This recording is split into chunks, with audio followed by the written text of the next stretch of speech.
Good morning. Today is Tuesday, December 3rd, 2024. We have shared before one of the most beautiful, poignant rabbinic teachings, which comes from this week's Torah Parsha. And I'd like to share it again with you with a new ending. Our Torah portion describes that Yaakov travels to his mother's family. He meets and falls in love with Rachel. He meets and asks his father, his future father-in-law, Rachel's father, Lavan, and Lavan promises to allow Yaakov to marry Rachel, his daughter. Lavan agrees to this marriage, but says first Yaakov has to work for 7 years, and then he can marry Rachel.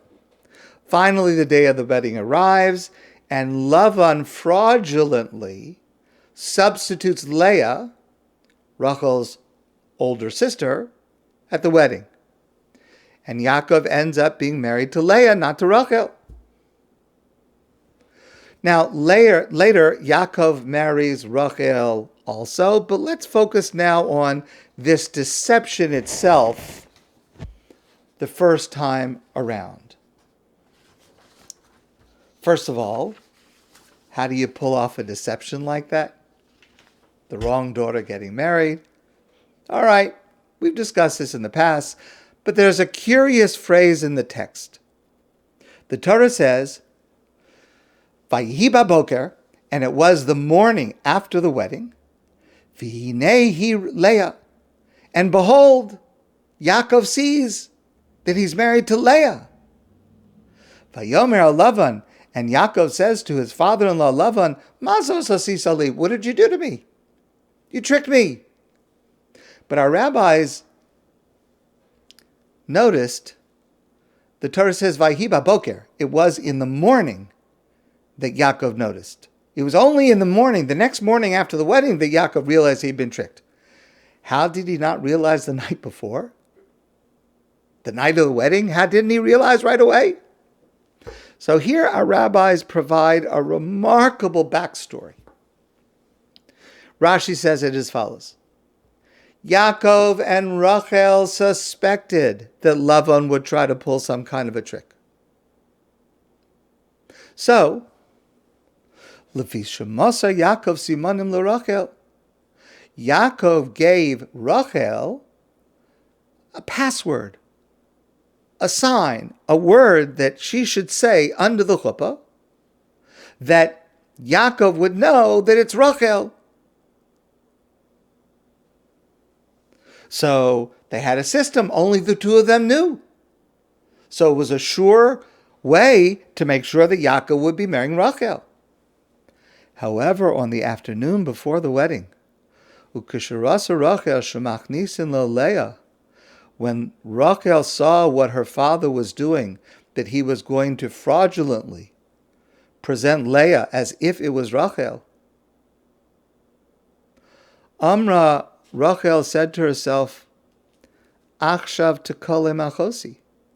My sister's going to be embarrassed because it's going to be under the chuppah. There are a lot of people there. She won't know this word that she's supposed to say. Yaakov will find out that it's a fraud. He'll interrupt the proceeding and accuse his father-in-law Lavan, and it will be a terrible embarrassment for my sister Leah. So what did Rachel do? Amda masra la osan simonim.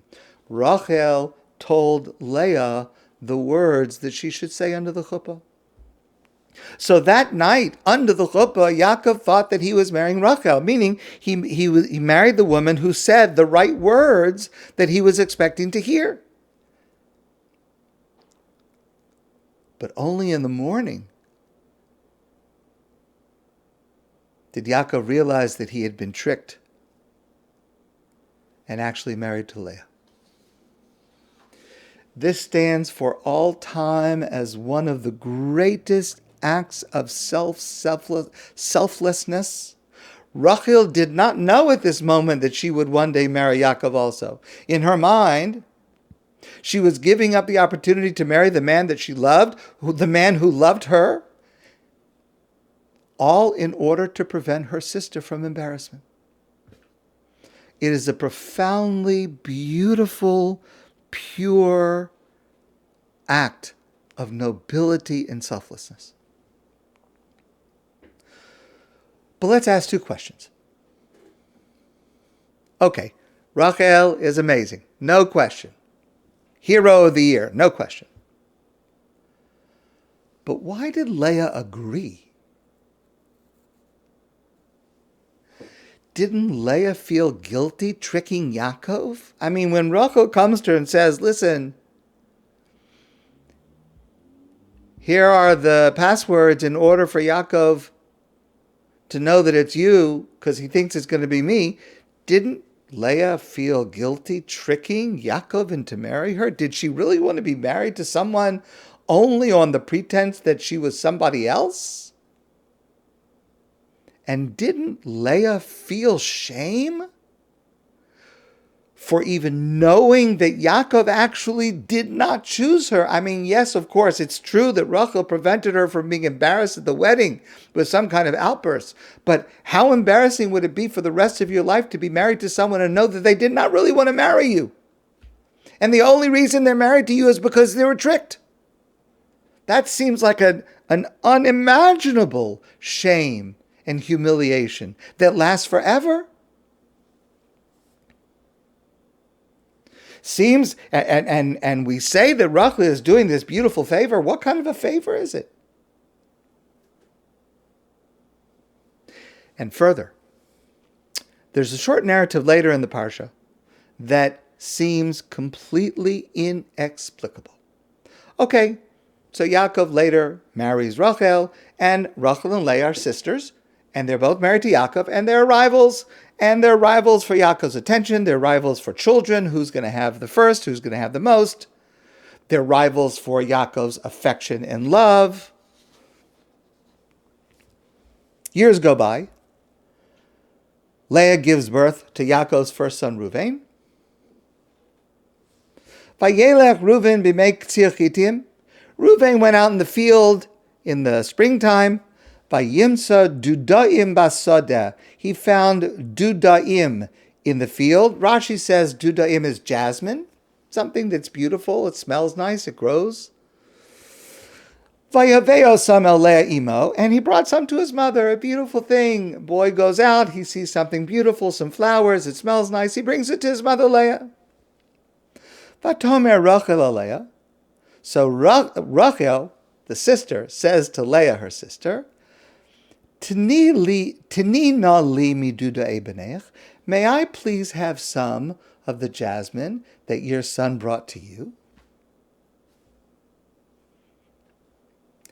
Vatomer la, and Leah says to Rachel, Hama'at kachtech es ishi. You tried to take away the attention of my husband by marrying him after me. V'lakachat gam et dudae beni. You also want to take the jasmine that was collected by my son? Hold on. Leah says to Rachel, you, by marrying Yaakov after me, you already took away from me Yaakov's undivided attention, right? Yaakov had one wife, Leah, and then he has two wives, Rachel. So Rachel's marrying Yaakov divided Yaakov's attention and affection. So she says to Leah says to Rachel, you're already interfering in my marriage to Yaakov. Now you also want to take from me the sweet-smelling jasmine that my son Reuven brought to me? Hold on 1 minute. Wait a second. What's going on here? Rachel took Yaakov away from Leah? Wait a second. The story was just the opposite. It was only because of Rachel that Leah was married to Yaakov in the first place. Rachel was supposed to be the first wife. How could Leah forget that Rachel sacrificed herself so that Leah would marry Yaakov first? And think that Leah is somehow interfering when it was only because of Rachel that Rachel was somehow interfering, because it was only because of Rachel that Leah was married to Yaakov. How could Leah forget Rachel's selflessness that was done all to prevent and protect Leah from shame? And where is her gratitude? She doesn't want to share the jasmine. So I want to share something with you. It's incredible. And it's an insight of Rabbi Shalom Schwadron. I've shared quotes from him before. This is really incredible. Rabbi Schwadron said that Leah never knew about it.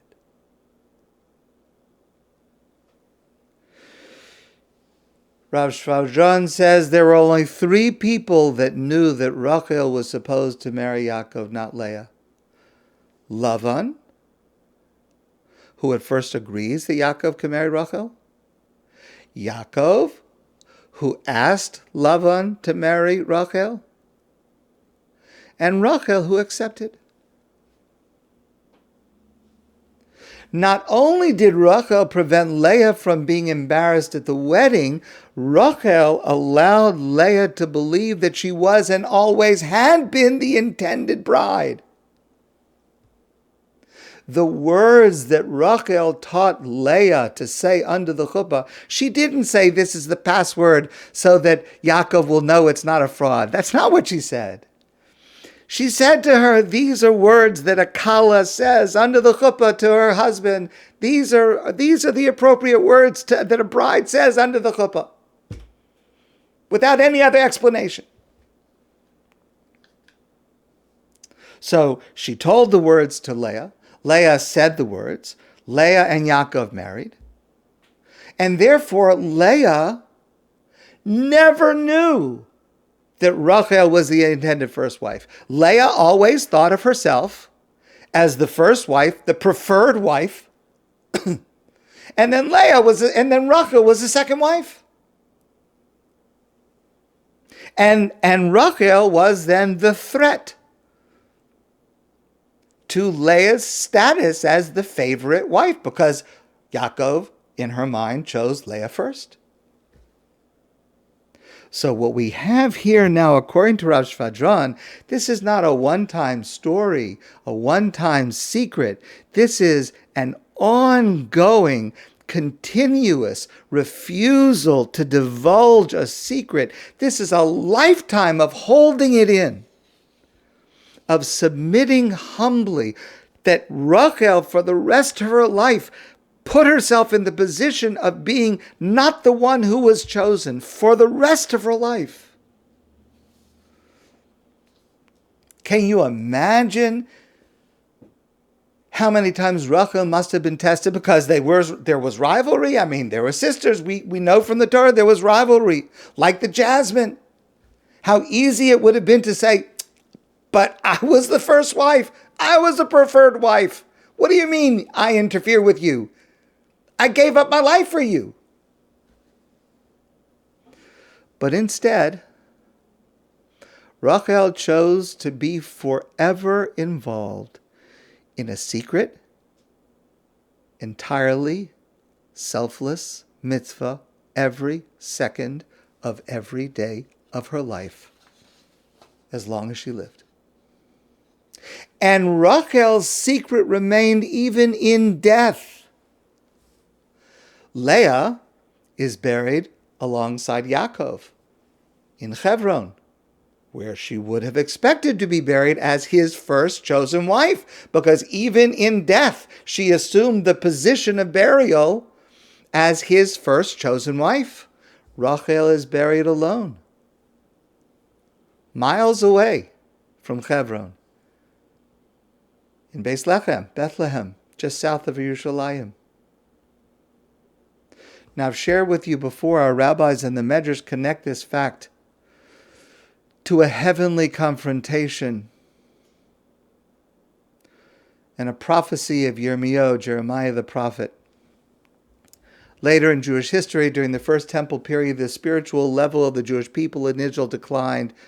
Some Jews even began, God forbid, to worship idols, angering God over this rivalry How could you worship idols? You're supposed to be serving the one God that created heaven and earth, choosing idols over God. And God planned Nebuch, God forbid, to destroy the Jewish people and to end the Jewish story.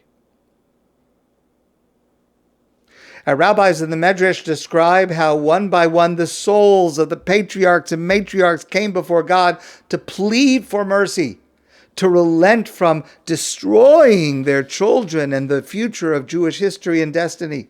And God ignored the pleas of every one of them until the soul of Rachel came before God. And Rachel said, Master of the universe, surely your mercy is greater than any human. But when I was faced with a rival, when my father Lavan substituted Leah for me to marry Yaakov, not only did I remain silent, I gave Leah the passwords so she would not be embarrassed. I allowed a rival to come between me and my beloved, to come into what one day be my home.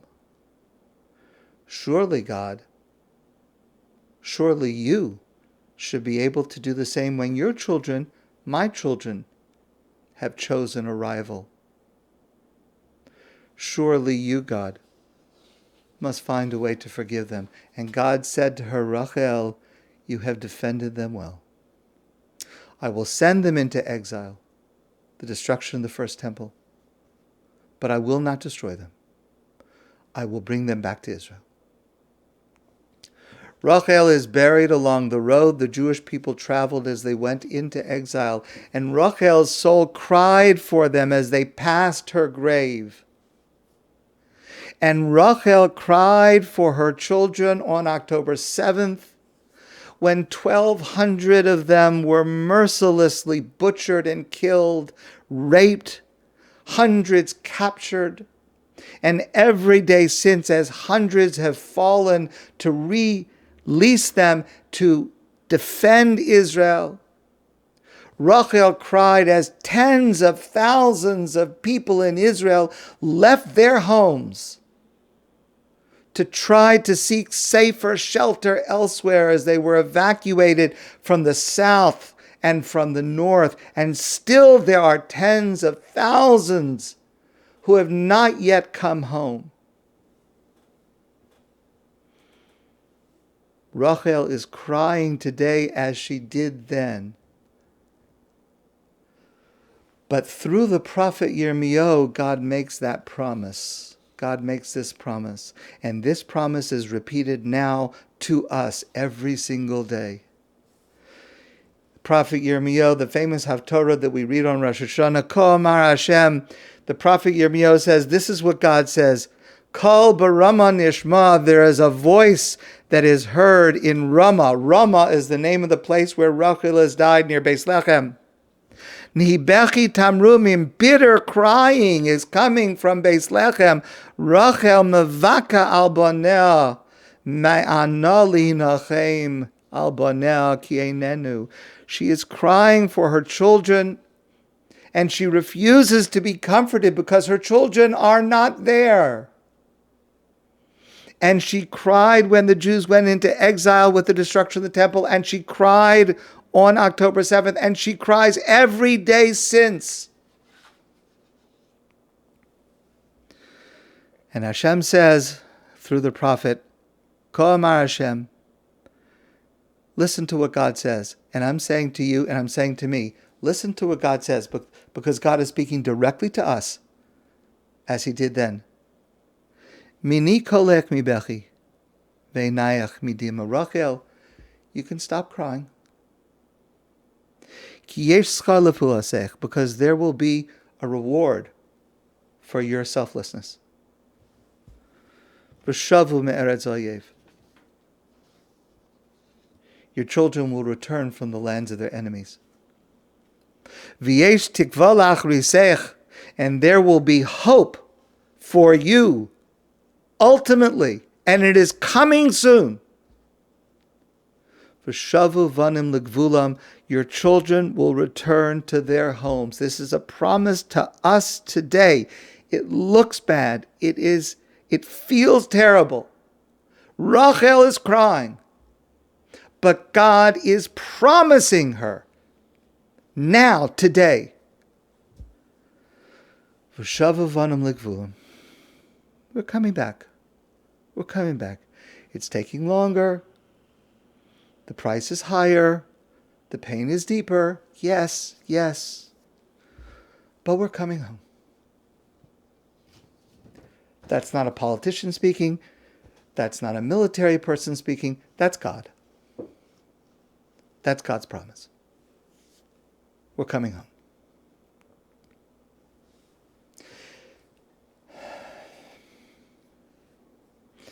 And today, almost 4,000 years later, Rachel's secret remains hidden from Leah.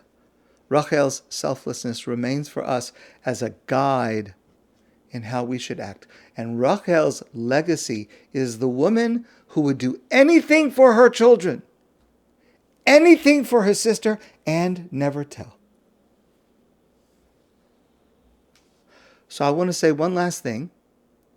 And I want to say this in an oblique manner, and I hope that you will take and appreciate the meaning of what I'm going to say. I want to make you a promise. It's a guarantee that when you look back on your life, you will never feel as good or as worthy as the time when you helped someone else, when it was hard, when it hurt to do it, and when you never told anyone. That will be the high point of your life. I promise you.